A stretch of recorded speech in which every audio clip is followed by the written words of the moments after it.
of the Pacific and its people, of the peaceful sea and the lands and lives it touches, and their meaning to us and to the generations to come.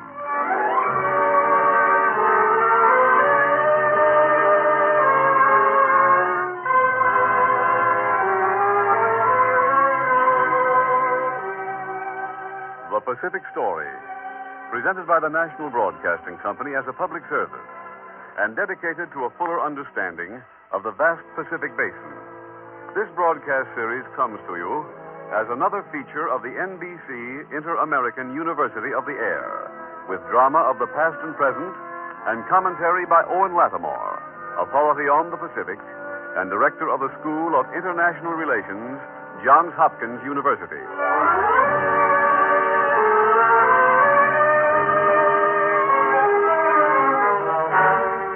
The Manchurian Incident and its sequel.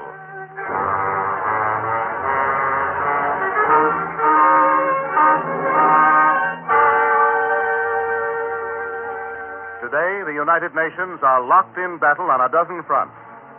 Today, at last, the free nations are fighting to put down the forces they failed to halt by appeasement. World War II started in the Pacific and must be recorded as a monument to the futility of appeasement.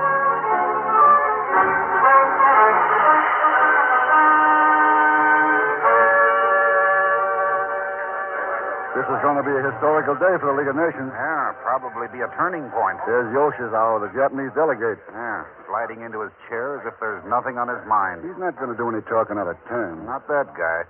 The only thing he's said since Japan attacked Manchuria 3 days ago is that there's a disturbance over there. Disturbance. Oh, there comes Dr. Alfred Z., the Chinese delegate. Yes, what gets me is how serene these fellas are. Japan's at China's throat on the other side of the world, and here at Geneva, the two delegates are just as composed as if... Dr. Z is going to make a formal appeal for China. Kind of tough on Z. The very day he takes his seat in the council here, the news breaks about the outbreak in Manchuria. Well, he knows how to take care of himself. Look at him. Sits there just as calmly. Uh-oh. The chairman's calling the council to order. Gentlemen, Dr. Alfred Z.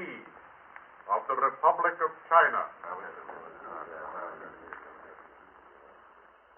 The Council of the League of Nations has been informed of the crisis which has existed in Manchuria since September 18th, 1931. Under the terms of Article 11 of the Covenant, the Republic of China formally appeals to the League and requests that the Council take 3 immediate steps. The Republic of China requests, first, that the Council take steps to prevent the further development of a situation endangering the peace of nations. Secondly, that the status quo ante be reestablished in Manchuria. Third, that the Council determine the amounts and character of such reparations as may be found due the Republic of China. The Republic of China expresses its readiness for the dispatch of a neutral commission. He's certainly putting it up to the League of Nations. He's laying the whole Manchurian incident right in the lap of the council. The League is going to have to put up on its hind legs and do something about it. Yes, the Chinese government's disclaimed all responsibility for the outbreak and said that it was caused entirely by Japanese aggression. That puts Japan in a ticklish situation. It puts the League of Nations in a ticklish situation.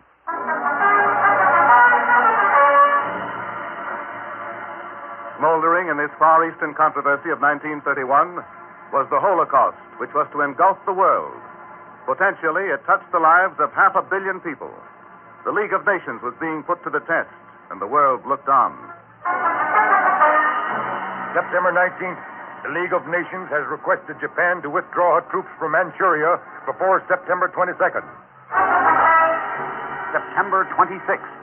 The Japanese have not withdrawn from Manchuria. Japan has asked that the League intervene and arbitrate. October 10th. The Japanese have not withdrawn. The League Secretariat has expressed itself as being profoundly alarmed. October 23rd. The League has passed a resolution by a vote of 13 to 1 demanding that Japan withdraw her troops from Manchuria by November 16th. The one dissenting vote was that of Japan. October 24th. Japan has rejected the demand of the League to withdraw her troops, has presented the terms on which she will negotiate, and hinted that unless these terms are accepted, she will withdraw from the League.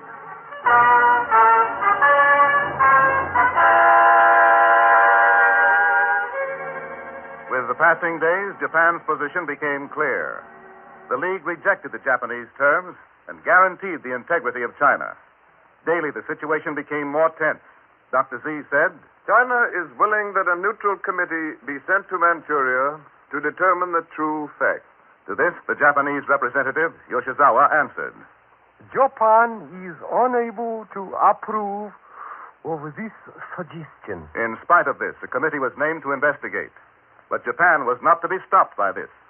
It refused to yield to conciliation, and instead... Well, will you look at this? Japan's created the puppet state of Manchukuo. Well, how do you like that? And they're asking the world to recognize its independence, too. That'll give you some idea of what Japan thinks of the League. And now they're opening up fresh attacks on China. Where's this thing going to stop?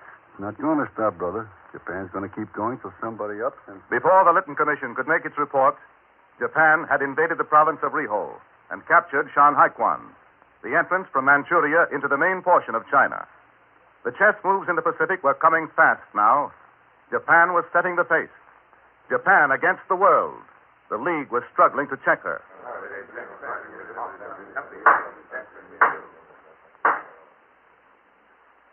By vote, the Council of the League of Nations approves the report of the Lytton Commission and adopts the Stimson formula of non-recognition of the state of Manchukuo. The next move was up to Japan. It was not long in coming. A month after the League had approved the Lytton report, Japan startled the world. Hey, look at him. What's Matsuoka doing? He's walking out, that's what he's doing. What?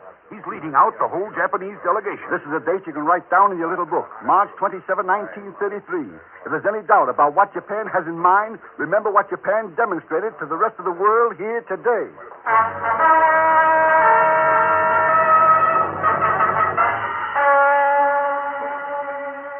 1933, a year to remember.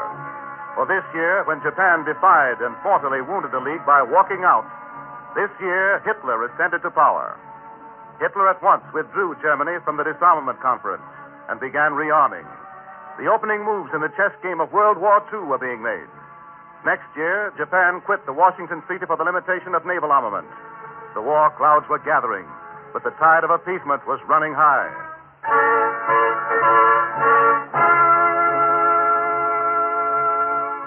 What Japan had done in Manchuria and what Japan had done at Geneva were not lost on Mussolini in Italy. This is our opportunity to take Ethiopia. The League will do nothing. The League did nothing but refuse to recognize Manchukuo. The League is dead for a Nazi. I've been a soldier all of my days, Ducci. That is why I talk to you, General de Bono. General de Bono, do you contemplate opposition from Britain or France? Yes. Britain will always oppose whatever threatens British interests. But if British rights are respected, the government will risk no friction with us. Let me point out, Ducci and Farinacci, that Britain controls the Suez and Aden. For the security of her empire, Britain cannot permit Italian control of Ethiopia. General de Bono, the British public, like the peoples in all democracies, are stupid and cowardly. They are committed to peace at any price. You have only to look at what happened in Manchuria, General. Geneva might well react more firmly next time. The problem of Ethiopia admits of only one solution. With Geneva, without Geneva, or against Geneva. Geneva has ceased to be a factor so far as Italy is concerned. Geneva has ceased to be a factor in any sense for the Nazi. An operation of the size you propose, Ducci, would require enormous preparation. De Bono, if you offer me all of Ethiopia on a silver platter, I would refuse it. I have resolved to take Ethiopia by force. Whoever opposes Italia will be met by the armed hostility of our nation. For 2 years, preparations were made for the attack on Ethiopia. Then, according to plan, a boundary dispute broke out. The League sent a commission to the scene, but Mussolini rejected its verdict. And on October 3rd, 1935...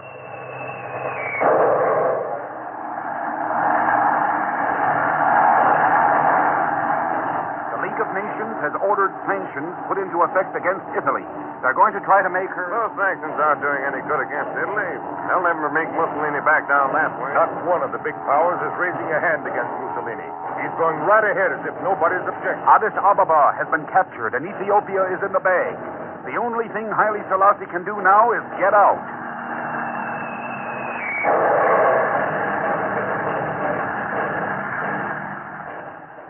Haile Selassie fled to London, and there, helpless, protested. The Western democracies took no stand against Italy.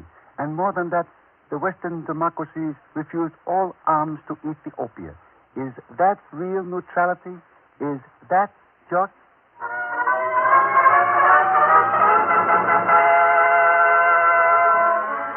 The tide of appeasement was running high. In 1935, Italy seized Ethiopia. In 1936, the Spanish fascists revolted against the Republic of Spain. The wave of appeasement that had started in the Far East had spread throughout the world. But now, in 1937, the policy of appeasement was to meet its first widespread resistance.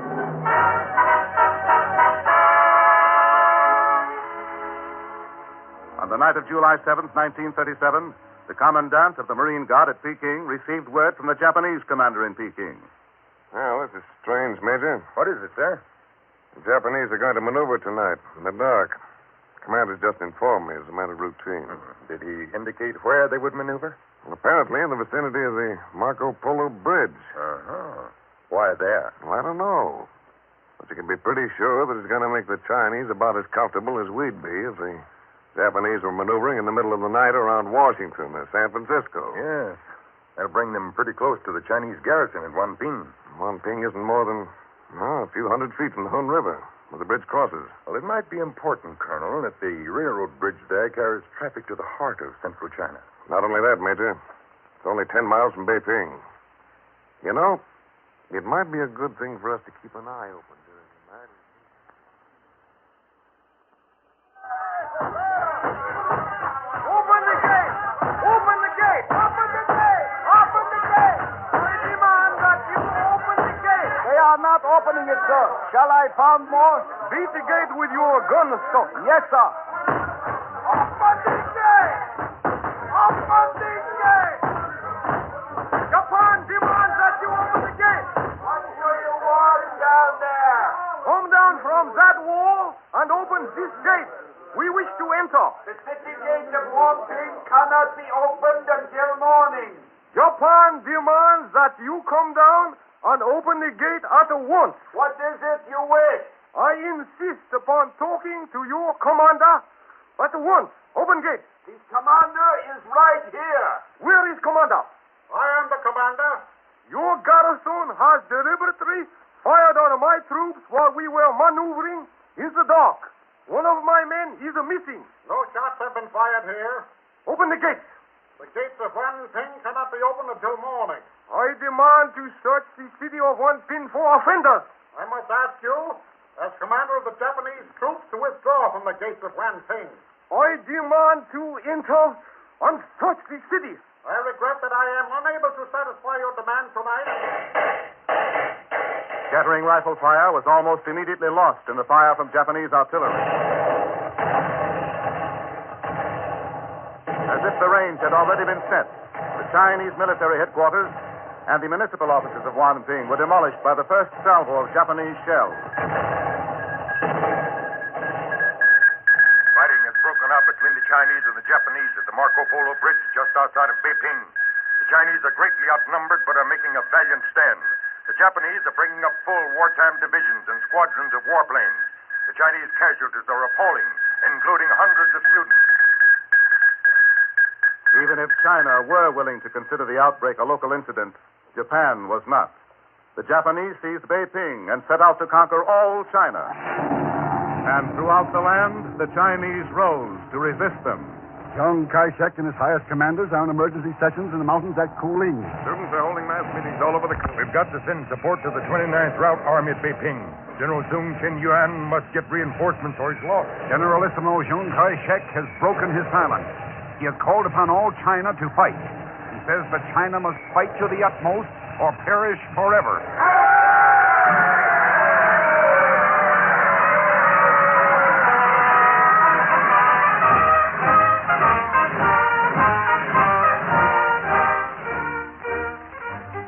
China alone stood up against appeasement. China resisted, knowing that the aggressors rampant in the world could not be appeased. But in Europe, appeasement had not yet reached its crest. It was to rise higher and higher and to reach its peak in Europe in September 1938 at Munich.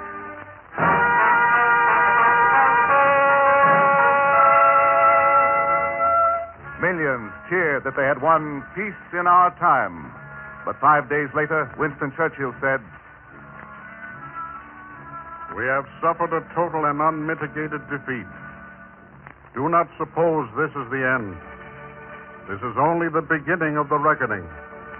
This is only the first sip, the first foretaste of a bitter cup, which will be proffered to us year by year, unless by supreme recovery of our moral health and martial vigor, we arise again and take our stand for freedom as in the olden time. Less than a year later, Germany invaded Poland. But still, the wave of appeasement was rising in the United States. All right. So I'm just the man on the street. There's over 100 million guys like me in the United States, isn't there? Oh, don't be foolish. What do you mean, foolish? We're supposed to be sympathizing with China, aren't we? That's not our war over there. Look, if we had an embargo on scrap iron and oil... Don't let your sympathies run away with you. Do you know what an embargo would mean? It mean war with Japan. Well, it'll mean war later on if we keep on shipping them war materials. And what we want to do is keep out. Japan's short of war materials. That's why she's buying them from us. And if she's short on them, then what have we got to be afraid of? What you're overlooking is that war between China and Japan is just as natural as it is for you to breathe. It's none of our business. Well, it'll be our business. If we keep on selling oil and metal and machinery to Japan, one of these days Japan's going to be so strong that we'll have her on our neck just as sure as she's on China's today. The sympathy of the vast majority was with China. But Japan's militarists had risen to power. The United States condemned Japan for its lawlessness and inhumanity, but appeased its militarists by continuing to sell them war materials, while China was able to buy very little.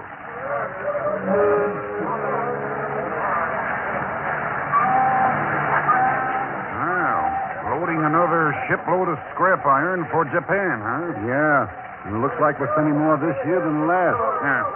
Look at that. Tons of old boilers, car wheels, stoves, automobiles, everything. Remember what a swell time you had in your car, say, back in 1929 before the Depression? Yeah. Sunday drives, picnics. The scrap in that car of yours has probably bumped off some Chinese mother and her kids by this time. Well, the people who are selling this scrap know this, certainly. Sure, they know it. Do you know that last year, 1937, Japan bought nearly 1,900,000 tons of scrap from yards in the U.S.? From us? Yes, from us. And looks as if this year they're buying even more. We can't pick on ammunition makers anymore after this. At least they've sold to both sides. They're not interested in the nationality of the corp. But we're selling to Japan and holding back on the shipments to China. The sentiment for an embargo grew through 1937, 1938, and 1939. And at last, in October 1940, the ban on scrap iron was passed. But I thought there was a ban on sending scrap to Japan. This is scrap. This is streetcar rails pulled up from the streets of Seattle. Well, it looks like scrap to me. The law says scrap is pieces of metal less than 6 feet long. These rails have been cut into 7-foot lengths. Well, for the... Oh, don't let this get you. This is just peanuts. We can't sell scrap to Japan, so we sell iron and steel in other forms. Iron and steel bars, plates, forgings. Last year, 1940... we sold Japan 47 million pounds of iron and steel bars. This year, we're going to sell it 227 million pounds. And we're going to keep on selling it to her as long as... This was 1941, only a few months before Pearl Harbor. The Japanese listened with interest to the discussions in the United States, and the Japanese spokesman said, We Japanese have no fear of any change in America's foreign policy. For Americans have no real morality, only pious phrases. What Americans have means so much more to them than what they are, that they will continue to sell to Japan whatever Japan has the money to pay for, regardless of what Japan does with it after she gets it. China was still fighting Japan, still bleeding and suffering alone. The tide of appeasement had reached its crest. Behind it, marked by the ruthless policy of Japan, Germany, and Italy, lay a path of blackened destruction. Manchuria, 1931. Ethiopia, 1935. Spain, 1936. China, 1937. Austria, 1938. Poland, 1939. France, 1940. The United States, December 7th, 1941. Appeasement was killed at Pearl Harbor.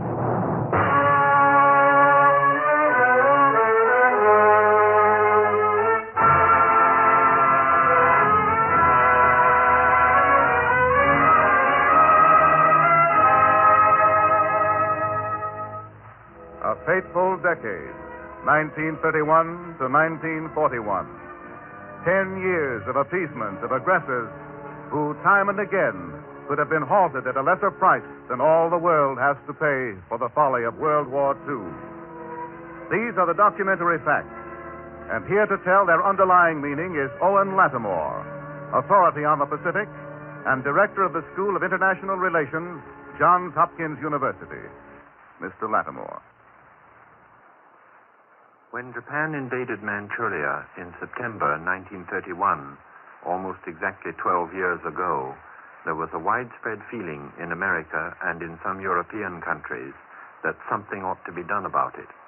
But the people who felt this way were baffled by the problem of how to express what they felt in a way that would lead to action by the government.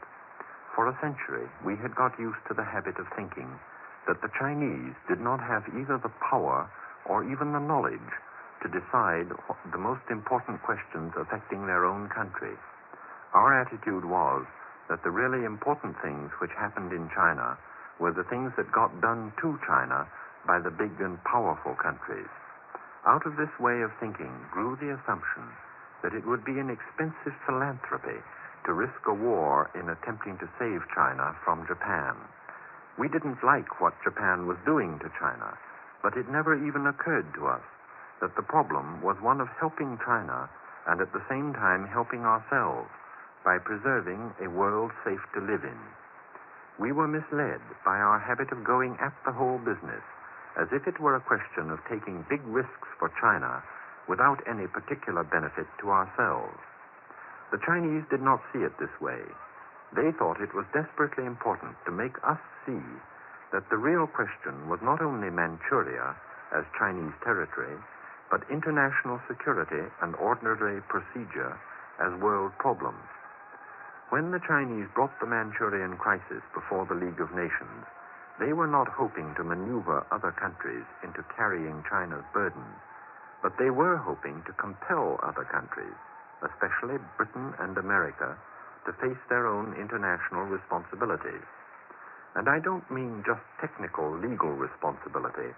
I mean responsibility in the sense that a grown-up person who earns his own living ought to regard himself as a responsible member of society. We need not suppose that the Chinese were innocent enough to think that the League of Nations was an impartial tribunal. It wasn't, and that is one reason why we got ourselves into another world war. The League was a kind of stock exchange of power politics, where profits and losses could be added up in committee meetings and written off in treaties. The trouble with such a way of handling the lives and interests of hundreds of millions of people is that, unless governments behave like responsible trustees, they end up with a terrific crash. The supposedly responsible governments of the world headed for such a crash when they sidestepped the Manchurian issue at Geneva. It is difficult to summarize the League of Nations' decision on Manchuria. It sent the Lytton Commission out to see what had happened, a politely blind way of acting as if something had happened that was not already obvious to everybody. The Lytton Commission's report was a masterpiece in the dignified acceptance of humiliating treatment by Japan. Japan left the League and set up in Manchuria a dummy government under the name of Manchukuo. This was a wonderful device for political racketeering. It enabled the Japanese to do exactly what they liked with a government which they had invented and which they controlled, at the same time insisting that this government was independent and that they had nothing to do with it. In other words, they had power without responsibility, and this is one of the most dangerous weapons in politics. America countered this move with the Hoover-Stimson doctrine of non-recognition. This was the best America could do in a situation in which America could get no other country to make a joint stand and did not want to make a stand alone. This doctrine did not confess that America had failed to rally international support against Japan, but did not promise that America would not do something about it in the future. These were delaying tactics, and they were skillful delaying tactics, but they could not prevent knowledge of the fact that the League of Nations, unable to stop Japan, could not stop any other country either. Hitler seized power in Germany. Mussolini crushed Ethiopia with bombs and poison gas. Hitler and Mussolini together, with open cynicism, set up fascism in Spain. Czechoslovakia was betrayed in a way that will be forever a shame to Western civilization. And the wheel turned full circle, and Japan again went to war on China in 1937. Let us never again forget this lesson in the importance of Asia. And now I want to make a suggestion to you on behalf of the radio station over which you have been listening to the Pacific Story. To buy a war bond, just call up this radio station.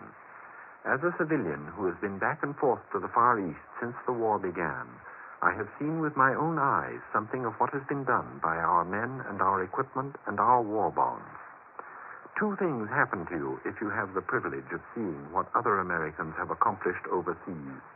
First, you feel proud of the American men and women who are representing us over there. Second, you feel pride in every war bond you can buy because it helps them with the job they are doing. It backs the attack. It was not so very long after Pearl Harbor that I flew back from China to America. All along that immense air route at that time, American airmen and ground crews were keeping the planes going on just a wing and a prayer. Then last year I flew out to China again and back. By that time, the thin trickle of planes had become an immense river. Great bases had been cleared and fully equipped in primitive jungles. The men who were getting the planes out where they were needed were getting more there and getting them there faster because they were being backed in the attack by the factory workers and by every man, woman, and child who buys a bond. The way to bring victory quicker, to save lives, and to help our fighting allies in all the United Nations is to back the attack by buying bonds. You can start by calling up this radio station right now. Thank you, Mr. Lattimore.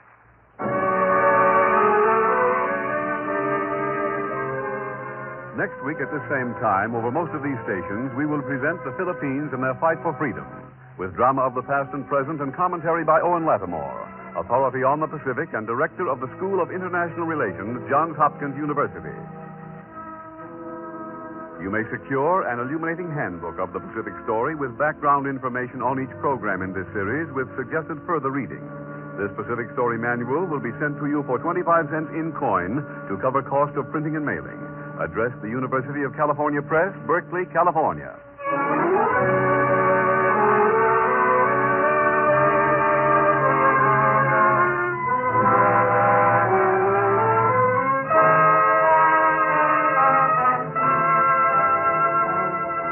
The Pacific Story is written and directed by Arnold Marquis. The musical score is composed and conducted by Thomas Peluso. Your narrator, Gayne Whitman. This program has been presented as a public service and another feature of the Inter-American University of the Air by the National Broadcasting Company and the independent radio stations associated with the NBC network. This is the National Broadcasting Company.